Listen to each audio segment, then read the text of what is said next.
Odimi stood frozen in awe. He could hardly believe what he was seeing. For as long as anyone could remember, long before he was even born, the forest had been spoken of in fearful whispers. It was called a place of death, a place no one entered, a place to avoid at all costs. But what stood before him now was nothing like the stories. It was paradise. Sunlight spilled gently through the trees. The air felt alive, peaceful, beautiful beyond anything he had imagined. The man watched Odimi carefully, quietly enjoying the boy's amazement. Visitors were rare, almost non-existent. In fact, strangers never came this far. The warning signs at the forest entrance had done their job perfectly. They kept people away. And for the man and his family, that meant something precious. Peace. After all, it was far easier to let fear control people's minds than to spend a lifetime guarding your home. Mental imprisonment had spared him the burden of physical defense. Odimi noticed the fruit trees and suddenly became aware of how hungry he was. The sight of ripe fruit hanging from the branches made his stomach tighten with hunger. The man welcomed him inside and was about to prepare a meal when Odimi suddenly remembered why he had come. His heart skipped. Time was running out. Quickly, he explained everything that had happened that day, how he had gone to the market, how he had obtained the herbs and tomatoes, and most importantly, how dangerously ill Mabel had become. As he spoke, the urgency in his voice was impossible to miss. The man listened closely, his expression growing more serious with every word. When Odimi finished, he asked a few careful questions about Mabel's symptoms. Then he motioned for Odimi to follow him. They walked toward the back of the property, where Odimi's eyes widened once again. Spread across the land was a vast garden, rows upon rows of herbs, growing in abundance. The man moved quickly, selecting certain leaves with practiced hands. He gathered them, boiled them over a small fire, and poured the steaming mixture into a jar. When it was ready, he handed it to Odimi. "Come," he said.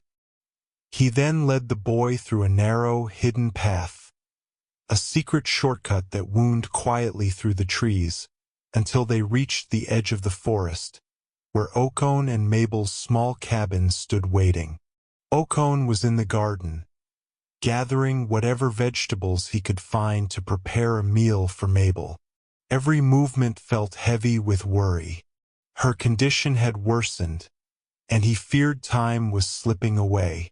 As he bent to pull another vegetable from the soil, something caught his eye.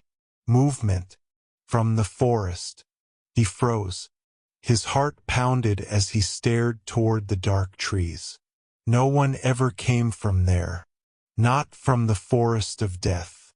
Then, to his utter disbelief, a figure emerged. Odimi. The boy stepped calmly out of the forest as if it were nothing more than an ordinary path. And he wasn't alone. A man walked beside him. Okon dropped the vegetables in his hands. They fell to the ground as he stood there in stunned silence. The two of them walked straight toward him. Seeing the shock on Okon's face, Odimi quickly spoke, trying to calm him. Breathlessly, he began recounting everything that had happened, from the moment he arrived at the market that morning to the unbelievable moment he stepped out of the forest. Okon listened, struggling to process every word. The forest of death? Someone was living there. Peacefully? The man stepped forward with a warm, reassuring smile and introduced himself. "My name is Mr. Mob." Odimi looked up at him, surprised. "Mr. Mob?" he repeated. "That's right," the man replied calmly.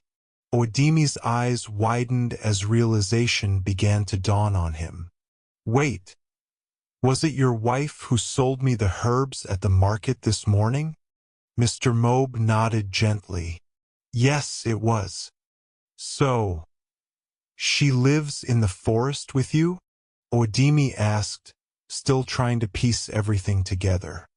Mr. Mob smiled again. Yes, she does. At that moment, everything suddenly made sense, to both Okon and Oedimi. Oedimi told Okon about the mixture, and without wasting another second, Okon led Mr. Mob into the cottage. Mabel lay on the bed, weak and motionless, her eyes gently closed. Mr. Mob stepped closer and placed his hand lightly on her forehead. His expression grew serious. She has a fever, he said softly. He asked Okon to help lift her up slightly. Carefully, Mr. Mob brought the jar to her lips. Mabel sipped the mixture slowly, one small swallow at a time, until the jar was empty. He then produced another set of herbs, crushed them gently in a bowl and placed it beside her bed.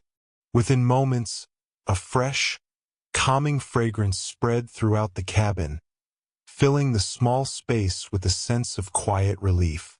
Turning to Okon and Oedimi, Mr. Mob gave them a reassuring look. She will recover soon, he said. He promised to return the following morning to check on her condition. Grateful beyond words, Okon thanked him sincerely. With a final nod, Mr. Mob stepped outside and disappeared into the night. The next morning, Mr. Mob returned, this time arriving in a small donkey cart. He had brought another fresh herbal mixture for Mabel. But that wasn't all. Carefully arranged in the cart were a large pot of beans, a baked turkey, several loaves of bread, and a basket filled with ripe fruit. Okon and Oedimi looked at each other in pleasant surprise. Inside the cottage, Mabel was already improving. Her strength had begun to return, and she was now able to sit up on her own. Mr. Mob gave her another cup of the herbal mixture, watching carefully as she drank it. Then, for the first time in many days, they all sat down together to eat. The warm meal filled the small cabin with comfort and gratitude. As they ate, Mr. Mob turned to Okon with quiet curiosity. Living so close to the forest was unusual, almost unheard of. He gently asked how they had come to be there. Okon took a deep breath and began to tell the story. He spoke of the events that had unfolded 6 years earlier, the day he and Mabel had been driven out of the village. He spoke of the tradition, the pressure, the refusal, and the long road that had led them to the edge of the forest. Mr. Mob listened without interruption. When Okon finished, the cabin fell silent. For a long moment, Mr. Mob said nothing. He sat there, deep in thought, absorbing everything he had just heard. Finally, he looked up. He expressed his heartfelt sympathy for what they had endured. Then, with a gentle smile, he extended an unexpected invitation. He asked Okon, Mabel, and Oedimi to visit him and his family that weekend. By the time the weekend arrived, Mabel had recovered enough to make the journey. That day, they finally met Mrs. Mob. She welcomed them warmly and prepared a delicious meal that filled the house with comforting aromas. The moment she saw Oedimi, recognition lit up her face. She remembered him from the market. Her husband had already told her their story. After they finished eating, the four of them moved out onto the porch, where a gentle breeze carried the scent of herbs and fruit trees through the air. They sat together quietly for a moment before Mr. Mob began to speak. He explained that he and his wife had spent a great deal of time discussing Okon, Mabel and Oedeme since their visit. Their children, he said, were living abroad and had been urging them to join them. The children wanted them to expand their herbal trade there, where they believed the business could easily earn 3 times as much. But there had always been one problem. They had no one they trusted enough to leave behind to care for the land and the herbal operations in the forest. Mr. Mob looked at Okon and Mabel thoughtfully. Then he asked them something that left the 3 of them stunned. Would they be willing to take over the operations in the forest? Their children, he explained, had no intention of returning to the country. The land needed someone responsible, someone trustworthy, to manage it. For a moment, Okon, Mabel, and Oedeme could hardly find the words. Gratitude overwhelmed them. They were not only willing, they were ready. Okon thanked Mr. Mob and his wife for the unbelievably kind gesture. He also expressed admiration and complimented him on the courage it must have taken to live peacefully inside the very forest everyone feared. Mr. Mob smiled. Then he revealed something that surprised them even more. The forest, he explained, was not dangerous at all. In fact, it was safer than most villages. Decades earlier, greedy community leaders had tried to seize the land from his ancestors, the rightful owners of the property. In response, his family had devised a clever plan.